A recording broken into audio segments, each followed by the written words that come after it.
ये एक पसरते हुए महानगर का लैंडस्केप है और मेहनतकश मिडिल क्लास के सपनों की नई ऊंचाई। नमस्कार, मैं हूं रंजीत कुमार और ऑन द स्पॉट में आज हम नोएडा की बनती हुई इमारतों और टूटते हुए सपनों के बीच खड़े हैं। नोएडा और उसके एक्सटेंशन के प्रोजेक्ट्स में लाखों लोगों ने अपनी जिंदगी भर की जमा पूंजी लगा रखी है, लेकिन बिल्डरों की मनमानी और अथॉरिटी की नाकामी के बीच लोगों के घर का सपना कहीं फंस कर रह गया है। सितारों से सजे होर्डिंग्स और इमारतों के 3D मॉडल्स में घर का सपना कुछ ज्यादा ही हसीन और खुशनुमा लगता है, लेकिन हकीकत में बदलते बदलते वो सपना कितना बदरंग हो जाता है। ऑन द स्पॉट में आज इसी की पड़ताल। बीते 2 दशक में अगर यूपी के किसी शहर ने ऊंचाइयों को छुआ है तो वो नोएडा ही है। दिल्ली जैसा हाई फाई पड़ोसी और ऊंची बिल्डिंग उगाने के लिए खाली जमीन, नोएडा को सब कुछ विरासत में मिला और यूपी के मुख्यमंत्री को छोड़कर बाकी सब यहां आने को तैयार हो गए। हर आम और खास को यहां रहने के लिए मनमाफिक प्रोजेक्ट मिला। कोई इसकी कीमत EMI से चुकाने को तैयार था तो कोई अपनी मोटी कमाई से। मिला जुलाकर हर किसी के आशियाने की आस पूरी होती दिखी। मिडिल क्लास ने तो मान लिया था कि अब वो भी महलों में ही रहेगा, क्योंकि उसे तो यही सब कुछ दिखाया गया था। बताया गया था कि अपार्टमेंट के भीतर का फव्वारा हमेशा करतब दिखाएगा। बिजली पानी की टेंशन तो लीजिएगा ही मत, ये मकान तो अमावस्या में भी चमकेगा। मल्टी डायमेंशनल सपने बेचने वालों को खूब सारे खरीदार मिले।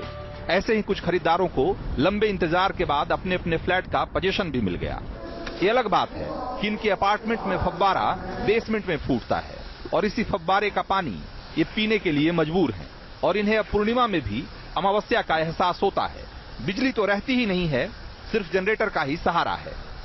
और इस वक्त हम आम्रपाली सिलिकॉन सिटी के एक टावर के नीचे बेसमेंट में हैं और ये बेसमेंट उस टावर का है जिसमें की पोजीशन लेटर जा चुका है और करीब 40-45 परिवार यहाँ पहले से रह रहे हैं। जो लोग यहाँ रह रहे हैं और साथ ही इस प्रोजेक्ट में रहने वाले कई दूसरे लोग हमारे साथ हैं। ये जो पानी है ये यही सप्लाई का पानी यही आपके टैप में जा रहा है ऊपर? यही पीने का पानी है, पीने का भी पानी है, पीने का पानी है, खाने का पानी है। हम सबको प्रॉब्लम्स हो रही हैं। इसमें डेंगू का मच्छर भी पिछली बार पनपा था, बहुत लोग डेंगू की वजह से बीमार हुए। अच्छा, तो RO नहीं है? RO इनका वाटर ट्रीटमेंट प्लांट चलता ही नहीं है। ऑन पेपर ट्रीटमेंट प्लांट चलता कुछ नहीं है। अच्छा, जो कि चलता नहीं है। और RO इन्होंने दिया हुआ है। तो ये ग्राउंड वाटर है, ये ग्राउंड वाटर है, गंगा वाटर का, गंगा वाटर सप्लाई का पानी नहीं है? कोई सप्लाई का नहीं, कुछ नहीं है। अच्छा, तो ये पीने का ये पानी यही हिसाब है। चलिए आइए देख। और ये जो पानी पूरा फैला हुआ है इसी का निकल के यहाँ पूरा है गंदगी से, और इसी से डेंगू भी पिछली बार बहुत लोगों को हुआ था हमारे सोसाइटी के रेजिडेंट्स। अच्छा, ये देखिए पार्किंग का एरिया है। तो भाई ये जब आप लोगों को पोजीशन लेटर मिला होगा तो उसमें तो ये उसके पहले पार्किंग वगैरह तो सब ठीक हो जाना चाहिए। तो यहाँ तो पार्किंग की स्थिति ऐसी है, अलॉट हो जानी चाहिए थी, जिसके हमने पैसे 2-2.5 लाख रुपए हमने दे रखे हैं। हाँ, लेकिन इन्होंने पार्किंग अलॉट ही नहीं किया है अभी तक। अच्छा, क्योंकि इनके पास इतनी जगह ही नहीं है कि सबको ये पार्किंग दे सके। आम्रपाली सिलिकॉन वैली के नए निवासी रोहित साहूकार पेशे से इंटीरियर डिजाइनर हैं।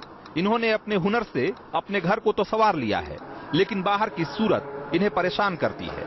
मकान खरीदते वक्त इन्हें कागज पर दिखाया गया था कि इनकी बालकनी से स्विमिंग पूल दिखेगा, लेकिन फ्लैट में शिफ्ट होने के बाद रोहित को ऐसा कुछ नहीं दिख रहा, सिवाय टेंशन और प्रॉब्लम्स के। इतना बड़ा जो एरिया है, हाँ, ये सारा पार्किंग का एरिया है। अच्छा, और उसके ऊपर था ये सारा जो आपका स्विमिंग पूल वगैरह। हाँ, तो अब ये इतना बड़ा जो पार्किंग का एरिया गया, तो इस हिसाब से वो एलोकेट नहीं कर सकते। इतनी जगह ही नहीं बची इनके पास, इसीलिए पार्किंग नहीं दे रहे हैं। आप शाम को आएंगे तो यहाँ आपको चलने की जगह नहीं मिलेगी। बाइक और पूरे कार से हर जगह रोड पे कारें खड़ी होती हैं, नीचे जगह ही नहीं है। या तो मलबा है जहाँ पे थोड़ी मोड़ी जगह है, वहाँ पे मलबा है या पानी भरा पड़ा है। और ये जो पार्किंग के दिए हैं, अच्छा, पर अब कोई गारंटी नहीं। अच्छा, तो जब ये इन्होंने जो है आपको जब पोजीशन का इंटीमेशन दिया, हाँ जी, लेटर भेजा, तो आपने आकर पूछा नहीं कि भैया हम कैसे रहें ऐसे में, और ये आप पहले कंप्लीट करो फिर पैसे देंगे हम? दो तीन बार इनकी मीटिंग हो चुकी है। हमेशा हमें बोला कि ये सारे काम अगले 2 महीने में हो जाएंगे। वो 2 महीने होते होते 2 साल हो गए, सर कुछ हो ही नहीं रहा है। 7 करोड़ रुपए दे दिए हैं, कभी बोले कि 9 करोड़ रुपए दे दिए हैं, सब सेटल हो गया है।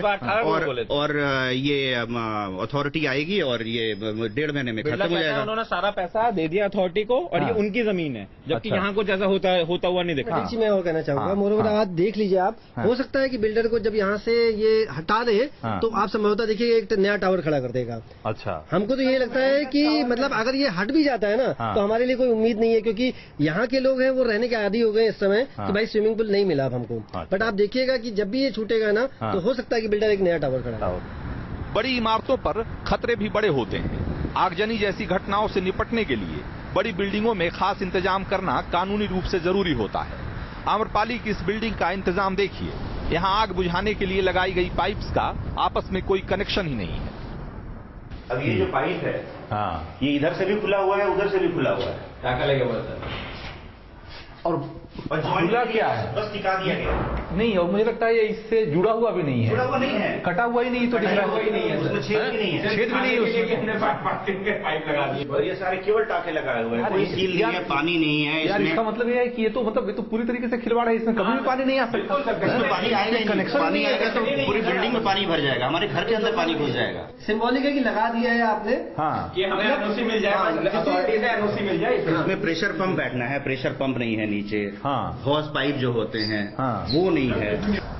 आम्रपाली के इस प्रोजेक्ट में शुरू में 3,500 फ्लैट बनाने की योजना थी और आज उतनी ही जगह में करीब 6,500 फ्लैट बनाए जा रहे हैं। जिन फ्लैट बायर्स ने यहाँ रहना शुरू कर दिया है उन्हें इस बदलाव की कीमत चुकानी पड़ रही है। 3 की जगह 1 ही लिफ्ट ऑपरेशनल है, वो भी भरोसे लायक नहीं है।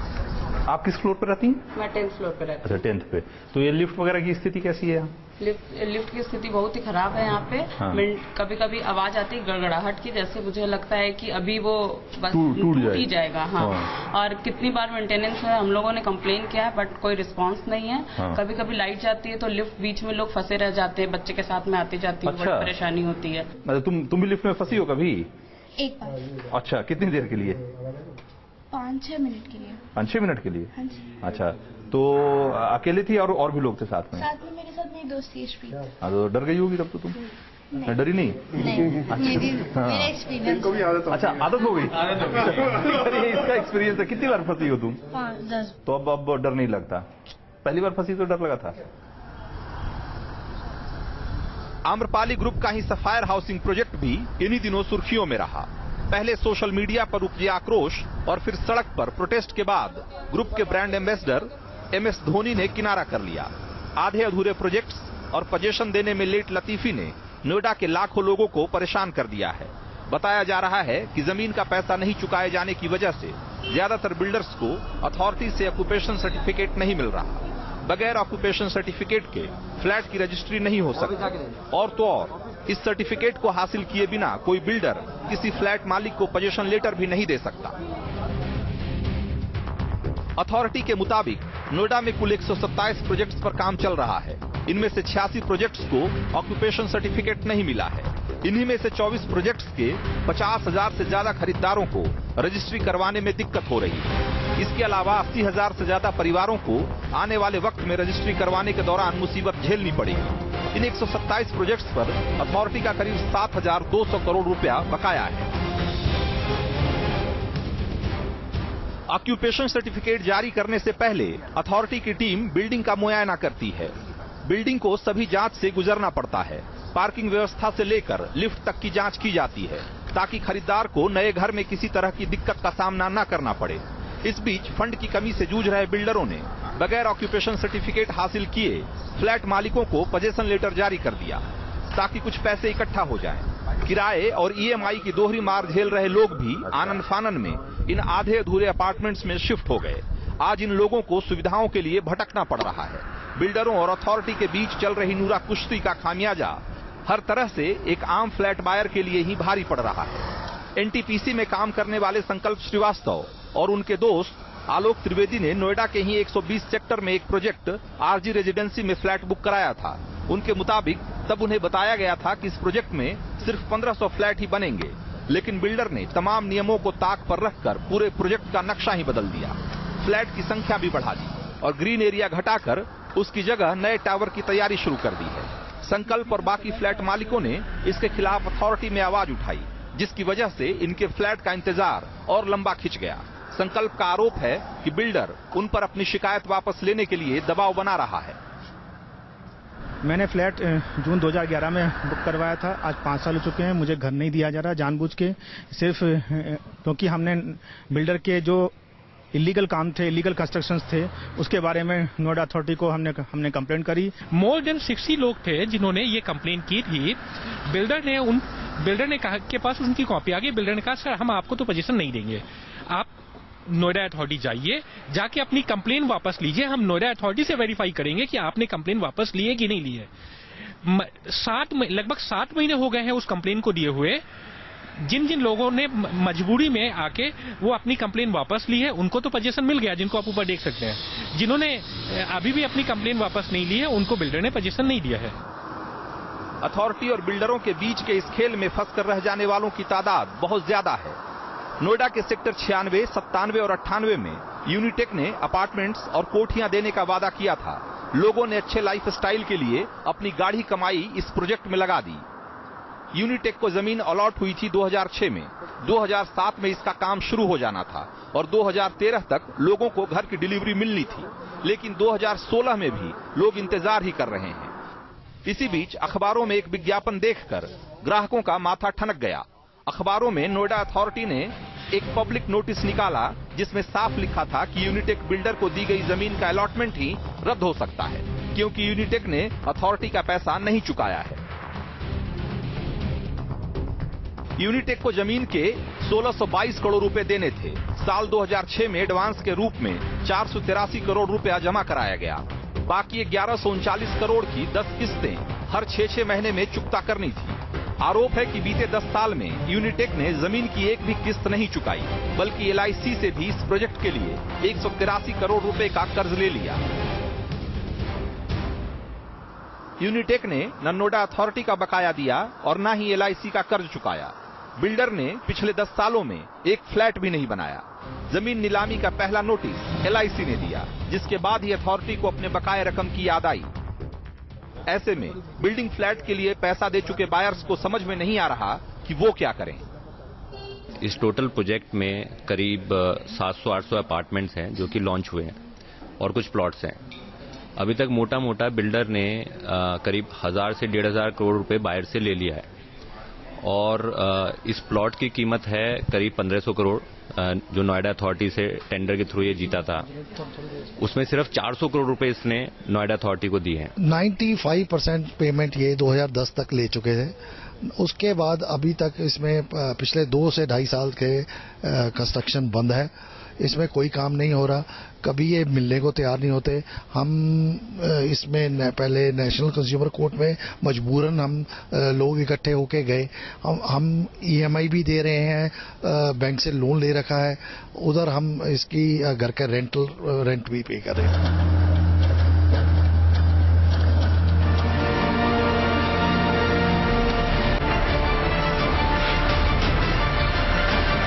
सितारों से सजे विज्ञापनों में वादा किया जाता है कि फ्लैट खरीदारों की जिंदगी बदल कर रख दी जाएगी। लोगों की जिंदगी वाकई बदल गई है, लेकिन बिल्डरों और अथॉरिटी के चक्कर लगा लगाकर ग्राहक अब लामबंद हो रहे हैं। तो बिल्डरों ने अपना संगठन पहले से ही बना रखा है। नाम है क्रेडाई। क्रेडाई के मकसदों में से एक ये भी है कि सभी बिल्डर मिलकर ग्राहकों की संतुष्टि का ख्याल रखेंगे। जाहिर है कि ये मकसद कागजी रह गया है। फ्लैट खरीदारों के सुलगते सवालों के जवाब में बिल्डर्स कोर्ट केसेज से लेकर इकोनॉमी के स्लो डाउन होने के आंकड़े सामने रख देते हैं। जहां पर डेवलपर को कंप्लीशन नहीं मिल रहा या उसको किसी डिपार्टमेंट से NOC नहीं मिल रहा और उसकी वजह से अल्टीमेटली कोई प्रोजेक्ट डिले हो रहा है, तो वहां क्रेडाई इंटरवीन कर रही है।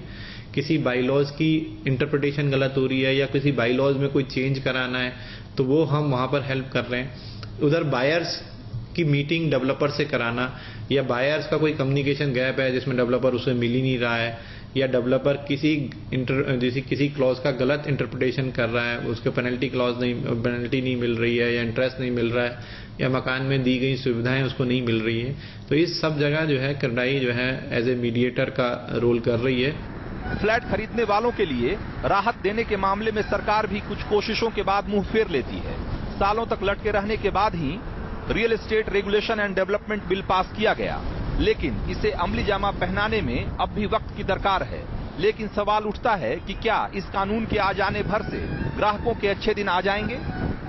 बिल्डर्स लॉबी से परेशान जो हमारे मध्यम वर्गीय निवेशक हैं, जिन्होंने एक आशियाना बनाने का सपना लिया था, उनका दर्द वास्तव में पीड़ादायक है। मैं समझता हूं ये समय है प्रदेश की सरकार को एक कॉल लेनी चाहिए।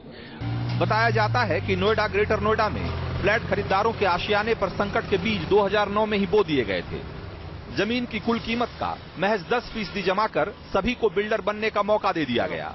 बिल्डर बाकी किस्त का भुगतान करने की स्थिति में है भी या नहीं, इसका ख्याल भी नहीं किया गया, जिसका नतीजा अब सामने है।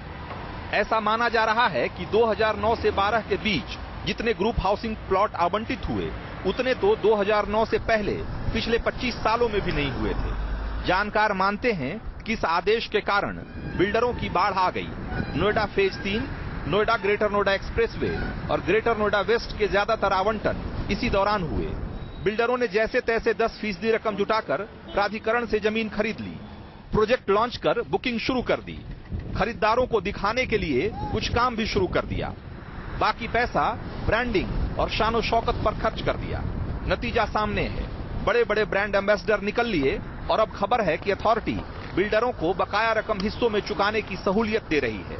लाइन में सबसे आखिर में बच गया आशियाने की तलाश में निकला आम खरीदार। ऊंची इमारतों का ख्वाब दिखाकर बिल्डर छोटे से मोटे और मोटे से खोटे हो गए, लेकिन सरकार की नींद तब भी नहीं खुली जब ये बिल्डर्स माफिया में तब्दील हो रहे थे।